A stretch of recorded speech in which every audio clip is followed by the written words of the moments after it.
The aphorism, "As a man thinketh in his heart, so is he," not only embraces the whole of a man's being, but is so comprehensive as to reach out to every condition and circumstance of his life. A man is literally what he thinks, his character being the complete sum of all his thoughts. As the plant springs from, and could not be without, the seed, so every aspect of a man springs from the hidden seeds of thought, and could not have appeared without them. This applies equally to those acts called spontaneous and unpremeditated as to those which are deliberately executed.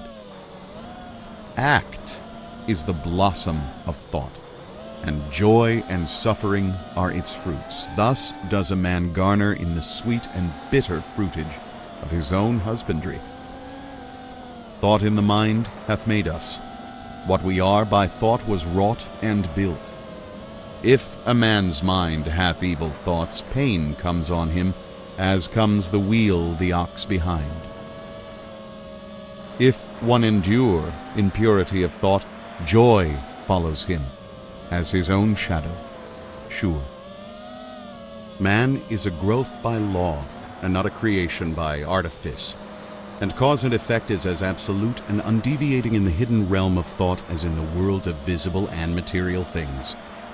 A noble and godlike character is not a thing of favor or chance, but is the natural result of continued effort in right thinking, the effect of long-cherished association with godlike thoughts.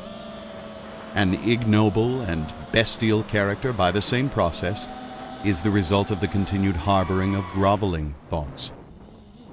Man is made or unmade by himself. In the armory of thoughts he forges the weapons by which he destroys himself. He also fashions the tools with which he builds for himself heavenly mansions of joy and strength and peace. By the right choice and true application of thought, man ascends to the divine perfection. By the abuse and wrong application of thought, he descends below the level of the beast. Between these two extremes are all the grades of character, and man is their maker and master. Of all the beautiful truths pertaining to the soul which have been restored and brought to light in this age, none is more gladdening or more fruitful of divine promise and confidence than this, that man is the master of thought, the molder of character, and the maker and shaper of condition, environment, and destiny.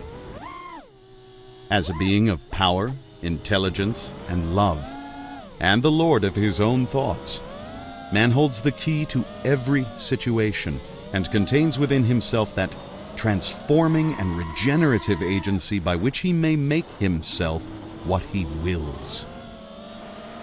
Man is always the master, even in his weaker and most abandoned state. But in his weakness and degradation he is the foolish master who misgoverns his household. When he begins to reflect upon his condition and to search diligently for the law upon which his being is established, he then becomes the wise master, directing his energies with intelligence and fashioning his thoughts to fruitful issues.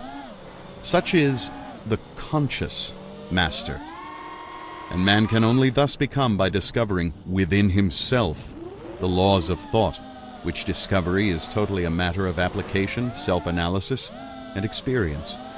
Only by much searching and mining are gold and diamonds obtained, and man can find every truth connected with his being, if he will dig deep into the mine of his soul, and that he is the maker of his character, the molder of his life, and the builder of his destiny, he may unerringly prove if he will watch, control, and alter his thoughts, tracing their effects upon himself, upon others, and upon his life and circumstances, linking cause and effect by patient practice and investigation, and utilizing his every experience, even to the most trivial everyday occurrence, as a means of obtaining that knowledge of himself which is understanding, wisdom, power.